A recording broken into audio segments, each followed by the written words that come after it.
आज के इस गहन विश्लेषण में हमारे पास कुछ बहुत ही अलग और दिलचस्प तरह के स्रोत हैं। जी बिल्कुल। एक तरफ हमारे पास प्राचीन भारतीय इतिहास की जानकारी देने वाली आर.एस. शर्मा की प्रसिद्ध किताब है इंडियाज एंशंट पास्ट। बहुत ही क्लासिक किताब है वो। हाँ, और साथ ही सिविल सर्विसेज की तैयारी करने वालों के लिए विजन आईएएस और अनअकैडमी के विस्तृत नोट्स भी हैं हमारे पास। सही कहा। और दूसरी तरफ इन ऐतिहासिक दस्तावेजों के साथ एक बेहद आधुनिक वैज्ञानिक शोध पत्र भी है। बिल्कुल, IGNRD जर्नल से, जी, जो प्राचीन काल के सबसे प्रमुख कर्मकांड यानी यज्ञ के पर्यावरण और स्वास्थ्य पर पड़ने वाले प्रभावों का वैज्ञानिक विश्लेषण करता है। तो हमारे इस डीप डाइव का मुख्य उद्देश्य या कहने मिशन ये समझना है कि कैसे एक सभ्यता जो खाना बदोश कबीलों के रूप में शुरू हुई थी, वो विशाल साम्राज्यों में तब्दील हो गई।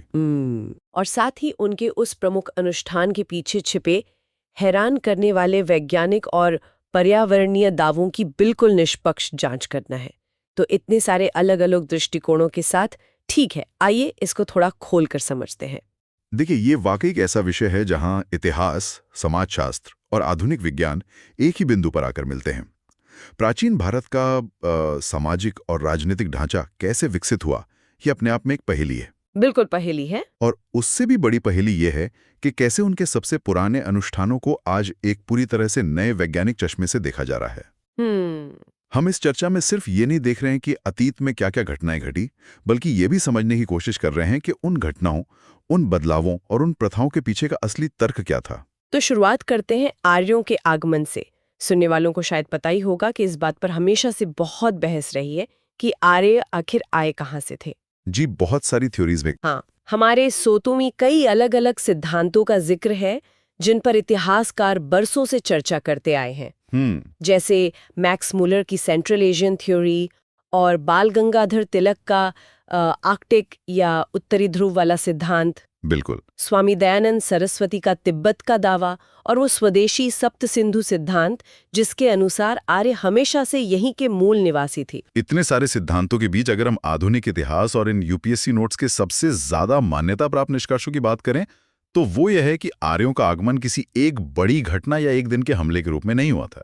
मतलब कोई एक बड़ा युद्ध नहीं था वो। बिल्कुल नहीं, ये कई चरणों में हुआ, यानी इमिग्रेशन की एक लंबी सीरीज थी। जब वे पहली बार इस उपमहाद्वीप के उत्तर पश्चिमी हिस्से में आए तो वो सप्त सिंधु के इलाके में बसे।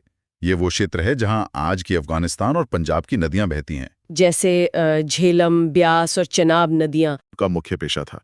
लेकिन असली कहानी तब शुरू होती है जब उन्होंने यहाँ से धीरे धीरे पूर्व की ओर गंगा के मैदानों की तरफ बढ़ना शुरू किया। और जैसे जैसे वे पूर्व की ओर बढ़े और उनका रहन सहन बदला, तो उनके समाज में भी बड़े बदलाव आए। बहुत बड़े बदलाव। स्रोतों में प्रारंभिक वैदिक काल और उत्तर वैदिक काल के बीच का जो अंतर बताया गया है, वो सच में किसी भी समाजशास्त्री को हैरान कर सकता है। बिल्कुल। प्रारंभिक वैदिक काल में समाज काफी लचीला था।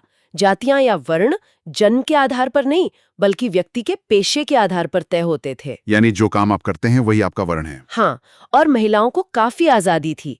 उस समय अपाला, लोपामुद्रा और घोषा जैसी महिला कवयित्रियां थीं, जो न सिर्फ विदुषी थीं, बल्कि वे सभा और समिति जैसी महत्वपूर्ण राजनीतिक असेंबलियों में भी हिस्सा लेती थीं। समाज एकदम खुला हुआ था। यहाँ सबसे आकर्षक बात यह है कि उत्तर वैदिक काल यानी लगभग 1000 से 600 ईसा पूर्व के बीच आते आते ये पूरी सामाजिक व्यवस्था एकदम से पलट गई। मतलब एकदम उल्टी हो गई। जी, जो समाज पहले इतना लचीला था वो अब बेहद कठोर हो गया। सामाजिक व्यवस्था पूरी तरह से जन्म पर आधारित हो गई। महिलाओं से उनकी आजादी छीन गई, उन्हें राजनीतिक सभाओं में जाने से रोक दिया गया, बाल विवाह जैसी प्रथाएं शुरू हो गईं। ये तो बहुत ही बुरा बदलाव था। और इसी समय एक नया और शोषित वर्ग उभर कर आया, शूद्र, जिनका मुख्य काम अन्य 3 वर्गों की सेवा करना तय कर दिया गया। रुकिए, ये हिस्सा मुझे हमेशा सोचने पर मजबूर करता है।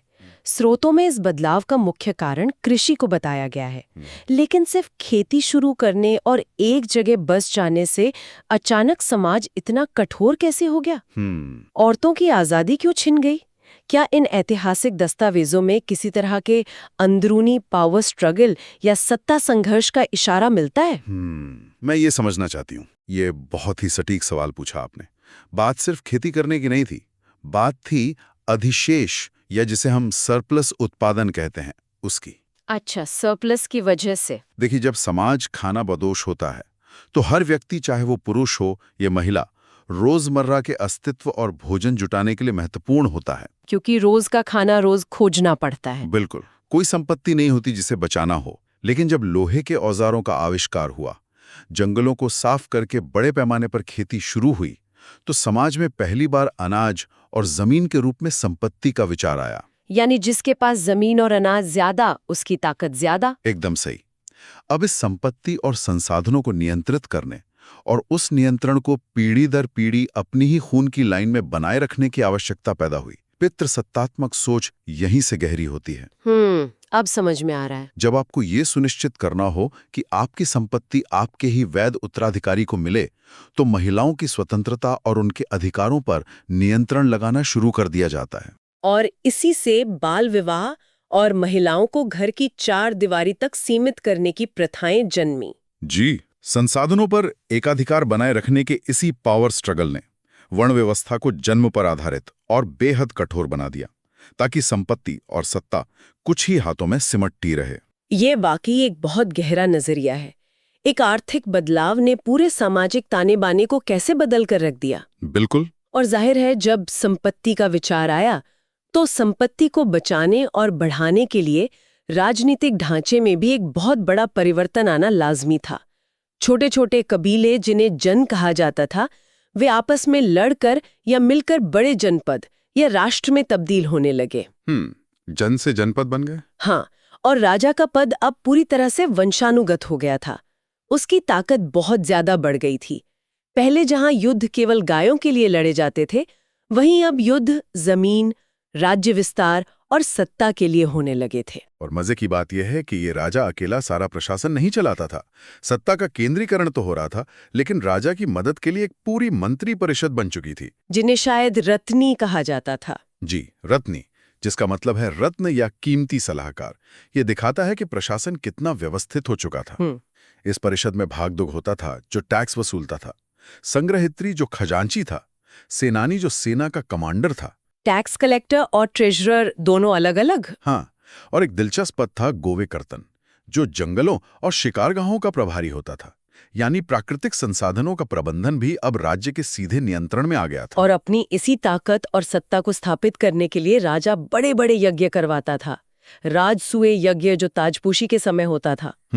अश्वमेध यज्ञ, जो सिर्फ एक धार्मिक कर्मकांड नहीं था, बल्कि एक तरह का जियोपॉलिटिकल टूल था, जिसमें साम्राज्य विस्तार के लिए एक घोड़ा छोड़ा जाता था और जो उसे रोकता उसे युद्ध करना पड़ता था। और वाजपेयी यज्ञ भी था, जो रथ दौड़ से जुड़ा था। बिल्कुल। इसके साथ ही विजन आईएएस के नोट्स में न्याय व्यवस्था के बारे में एक बात जो बहुत स्पष्ट है, वो ये कि कानून बहुत सख्त हो गए थे। हाँ, बहुत ही ज्यादा सख्त। अगर कोई चोरी करता था तो उसे मौत की सजा दी जा सकती थी या उसके हाथ तक काटे जा सकते थे। देखिए, जब राज्य बड़े होते हैं और असमानता बढ़ती है, तो सत्ता को विद्रोह का डर सताता है। ये तो है। इसलिए कानून और व्यवस्था को बनाए रखने के लिए अक्सर ऐसे कड़े और खौफनाक दंड का सहारा लिया जाता है। जब किसी समाज में इतने बड़े स्तर पर ढांचागत और राजनीतिक बदलाव आते हैं, जब जीवन घुमंतू कबीलों से निकलकर जटिल साम्राज्यों में बदल जाता है, तो स्वाभाविक रूप से उनका साहित्य और उनका दर्शन भी बदलता है। यहाँ पर बात सच में बहुत दिलचस्प हो जाती है। जी, बिल्कुल। हमारे स्रोतों में वैदिक साहित्य के उस खजाने का बहुत ही शानदार विवरण दिया गया है।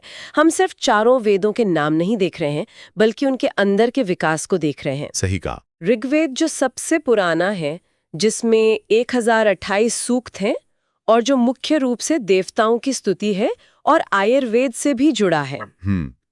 फिर सामवेद आया, जो संगीत का मूल है, जैसे ध्रुपद राग वगैरह। यजुर्वेद, जो पूरी तरह से कर्म कांडों और यज्ञ की प्रक्रियाओं पर केंद्रित है। और फिर अथर्ववेद, जो बाकी तीनों से बहुत अलग है। हाँ, अथर्ववेद काफी अलग है। इसमें जादू टोने, बीमारियों से बचाव और रोजमर्रा की व्यवहारिक समस्याओं के मंत्र हैं। कई इतिहासकार मानते हैं कि अथर्ववेद में गैर आर्य या स्थानीय संस्कृतियों का बहुत बड़ा प्रभाव है। वेदों का यह सफर अपने आप में समाज के विकास की कहानी कहता है। ऋग्वेद के आदर्शवादी मंत्रों से लेकर अथर्ववेद के व्यावहारिक जादू टोने तक का सफर यह दिखाता है कि कैसे अलग अलग संस्कृतियां आपस में मिल रही थीं। हाँ। लेकिन अगर हम इन वेदों से आगे बढ़कर कड़ियों को जोड़ें तो एक बहुत बड़ा दार्शनिक बदलाव देखने को मिलता है। आरण्यक और उपनिषदों का दौर। आरण्यक, जो जंगलों में लिखे गए। जी। आरण्यक जंगलों में एकांत में ध्यान करने वालों के लिए लिखे गए। और उपनिषद? उपनिषद तो भारतीय दर्शन का चरम बिंदु हैं। उपनिषदों में एक अलग ही तरह की गहराई है। जहां वेदों में बाहरी कर्मकांडों और यज्ञों पर जोर था, वहीं उपनिषदों में इंसान अपने अंदर झांकने लगता है। वो सवाल पूछता है कि आत्मा क्या है, ब्रह्म क्या है। बिल्कुल। समाज शायद महंगे और जटिल यज्ञों से थकने लगा था। उपनिषदों में इसी वैचारिक क्रांति की झलक मिलती है। ये जानना बहुत दिलचस्प है कि हमारे देश का राष्ट्रीय आदर्श वाक्य सत्यमेव जयते सीधे मांडूक्य उपनिषद से लिया गया है। सत्यमेव जयते, बहुत ही गर्व की बात है। यह वह समय था जब लोग बाहरी अनुष्ठानों से हटकर आंतरिक सत्य की खोज कर रहे थे। इस साहित्यिक विरासत में महाकाव्य, रामायण और महाभारत भी शामिल हैं, जो उस समय के राजनीतिक और नैतिक संघर्षों को दर्शाते हैं। 18 पुराण हैं, जिनमें समय को एक बहुत ही विशाल पैमाने पर 4 युगों और कल्प में बांटा गया है। धर्मशास्त्र लिखे गए, जिन्होंने मानव जीवन को 4 आश्रमों ब्रह्मचर्य, गृहस्थ, वानप्रस्थ और सन्यास में बांटकर एक पूरा का पूरा जीवन दर्शन तैयार किया। और अनुलोम प्रतिलोम विवाह के नियम भी इसी में आते हैं। ये पूरा साहित्य एक ऐसी सभ्यता का ब्लूप्रिंट है जो जीवन के हर पहलू को, चाहे वो आध्यात्मिक हो, सामाजिक हो या राजनीतिक, व्यवस्थित करने की कोशिश कर रही थी। जी। लेकिन इन सब में, चाहे वो शुरुआती वेद हों या बाद के ग्रंथ, जिस एक प्रथा का जिक्र बार बार और सबसे प्रमुखता से आता है वो है यज्ञ। और यहीं से हमारे विश्लेषण का एक बहुत ही अलग और वैज्ञानिक मोड़ शुरू होता है। हाँ, और यहाँ हम अपने स्रोतों के तीसरे हिस्से यानी IJNRD के उस रिसर्च पेपर की तरफ मुड़ते हैं। ये बहुत रोचक हिस्सा है। ये देखना वाकई हैरानी भरा है कि कैसे इस प्राचीन कर्मकांड को एक प्रयोगशाला के चश्मे से परखा गया है। लेकिन आगे बढ़ने से पहले मैं ये स्पष्ट कर दूं कि हम यहाँ किसी भी धार्मिक मान्यता या विचारधारा का समर्थन या विरोध नहीं कर रहे हैं। बिल्कुल। हम पूरी तरह से निष्पक्ष रहकर केवल उस शोध पत्र में दिए गए दावों और उनके वैज्ञानिक तर्कों को सामने रख रहे हैं, ताकि ये समझा जा सके कि मूल स्रोत आखिर कह क्या रहा है। ये निष्पक्षता बहुत जरूरी है। अगर हम इसको बड़ी तस्वीर से जोड़कर देखें तो स्रोत के अनुसार यज्ञ सिर्फ लकड़ियां जलाकर धुआं करना नहीं है। अच्छा। शोध पत्र इसे एक प्राचीन टेक्नोलॉजी या वैज्ञानिक प्रक्रिया के रूप में प्रस्तुत करता है, जहां 2 तरह की ऊर्जाओं का संयोजन होता है। 2 तरह की ऊर्जा? हाँ, एक आग से पैदा होने वाली ऊष्मा ऊर्जा और दूसरी विशेष आवृत्तियों वाले मंत्रों के उच्चारण से पैदा होने वाली ध्वनि ऊर्जा। लेकिन ये काम कैसे करता है? शोध पत्र इस प्रक्रिया को किस तरह से समझाता है? मेरा मतलब है, आग तो आग होती है, उससे हवा कैसे शुद्ध हो सकती है? शोध पत्र इसका एक रासायनिक स्पष्टीकरण देता है। उनके अनुसार ये कोई आम आग नहीं है। इसमें उल्टे पिरामिड के आकार के हवन कुंड का इस्तेमाल किया जाता है। उल्टा पिरामिड? जी। विज्ञान के नजरिए से ये विशिष्ट आकार कुंड के निचले हिस्से में ऑक्सीजन की कमी करता है और ऊष्मा को एक खास तरीके से केंद्रित करता है। जब इसमें आम की सूखी लकड़ी, शुद्ध गाय का घी और विशेष हवन सामग्री जिसमें कपूर, जटामांसी, लौंग और कई औषधीय जड़ी बूटियां शामिल होती हैं, ये सब एक विशेष उच्च तापमान पर जलाई जाती हैं, तो ये एक विशेष दहन प्रक्रिया पैदा करता है, जिसे कंबस्शन प्रोसेस कहते हैं। बिल्कुल। और जड़ी बूटियों के वाष्पशील तेल तुरंत जलकर राख होने के बजाय वाष्पीकृत होकर हवा में फैल जाते हैं। इसी शोध पत्र में कुछ बहुत ही विशिष्ट पर्यावरणीय और चिकित्सा संबंधी दावे किए गए हैं, जैसे कि जब आम की लकड़ी और गुड़ को एक साथ इस नियंत्रित तापमान पर जलाया जाता है तो स्रोत के अनुसार एक रासायनिक प्रतिक्रिया होती है जिससे बहुत ही सूक्ष्म मात्रा में फॉर्मेल्डिहाइड गैस बनती है। फॉर्मेल्डिहाइड। विज्ञान में फॉर्मेल्डिहाइड को एक शक्तिशाली एंटी माइक्रोबियल एजेंट माना जाता है। शोध का दावा है कि ये गैस वातावरण में मौजूद हानिकारक बैक्टीरिया को मारने का काम करती है। ये तो बहुत ही अद्भुत बात है। हाँ, एक बहुत ही चौंकाने वाला तथ्य टॉन्टिल्ट नामक वैज्ञानिक के हवाले से दिया गया है कि अगर कोई व्यक्ति सिर्फ आधे घंटे तक इस विशिष्ट हवन के धुएं में रहता है तो उसके शरीर में मौजूद टाइफाइड के कीटाणु तक नष्ट हो जाते हैं। शोध पत्र का यह भी दावा है कि यह प्रभाव क्षणिक नहीं है। बंद कमरे में किए गए उनके प्रयोगों से पता चला कि हवन के धुएं का वायु शुद्धिकरण प्रभाव 24 घंटे तक बना रहता है। 24 घंटे तक? जी। और कुछ मामलों में तो 30 दिनों तक वातावरण में बैक्टीरिया की अनुपस्थिति दर्ज की गई।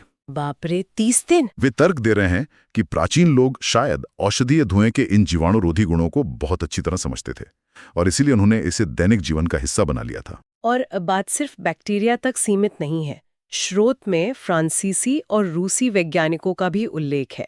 उदाहरण के लिए डॉक्टर शिरोविच का दावा है कि गाय के घी और गोबर में परमाणु विकिरण से बचाने की क्षमता होती है। एटॉमिक रेडिएशन से बचाओ? अब ये दावा सुनने में किसी साइंस फिक्शन फिल्म जैसा लगता है। हाँ, लगता तो है। लेकिन स्रोत पत्र इसके पीछे का तर्क ये देता है कि जब गाय के घी को यज्ञ की अग्नि में विशेष सामग्री के साथ जलाया जाता है तो उससे उठने वाले धुएं की कार्बन संरचना कुछ इस तरह से बदलती है जो हवा में मौजूद रेडियोधर्मी कणों के साथ प्रतिक्रिया करके उनके प्रभाव को बेअसर करने या एक बफर बनाने का काम कर सकती है। हम ये नहीं कह रहे कि ये 100% काम करता ही है, लेकिन स्रोत में ये दावा है। विकिरण और बैक्टीरिया वाले दावों के अलावा मानसिक स्वास्थ्य पर मंत्रों के प्रभाव पर भी स्रोत काफी जोर देता है। गायत्री मंत्र का विशेष रूप से उल्लेख है। न्यूरोसाइंटिफिक दावों के आधार पर शोध कहता है कि इस मंत्र के विभिन्न 24 अक्षरों की ध्वनि और कंपन शरीर की 24 विभिन्न ग्रंथियों को सक्रिय करते हैं, ग्लैंड्स को एक्टिवेट करते हैं। जी, ये हार्मोनल स्राव को संतुलित करता है जिससे इंसान का तनाव और अवसाद कम होता है। हाँ, और ऊर्जा स्तर को मापने के लिए उन्होंने बाकायदा आधुनिक उपकरणों का इस्तेमाल किया है। स्रोत में किर्लियन ऑरा मीटर और यूनिवर्सल ऑरा स्कैनर जैसे उपकरणों के परीक्षणों का हवाला दिया गया है। किर्लियन फोटोग्राफी मूल रूप से किसी वस्तु के चारों ओर मौजूद इलेक्ट्रोमैग्नेटिक फील्ड को मापती है।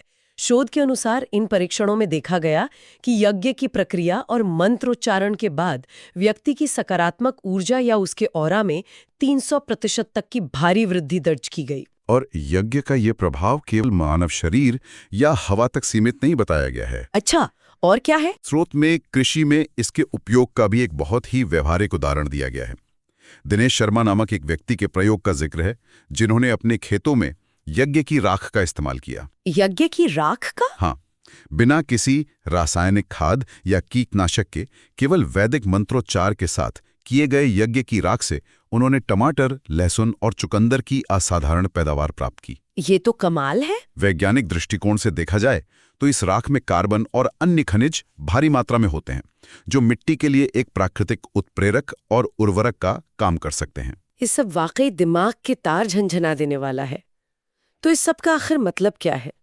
अगर हम आज के इस पूरे विश्लेषण को एक साथ समेटें तो हम देखते हैं कि सप्त सिंधु के उन शुरुआती खानाबदोश आर्य कबीलों ने सिर्फ लोहे के औजारों से जंगलों को साफ करके महाजनपदों का निर्माण ही नहीं किया, बल्कि सत्ता और समाज की एक ऐसी जटिल व्यवस्था बनाई जो आज तक किसी न किसी रूप में मौजूद है। बिल्कुल मौजूद है। उन्होंने वेदों के कर्मकांडों से लेकर उपनिषदों के गहन आत्मचिंतन तक एक ऐसी साहित्यिक विरासत छोड़ी जो सदियों तक जीवित रही।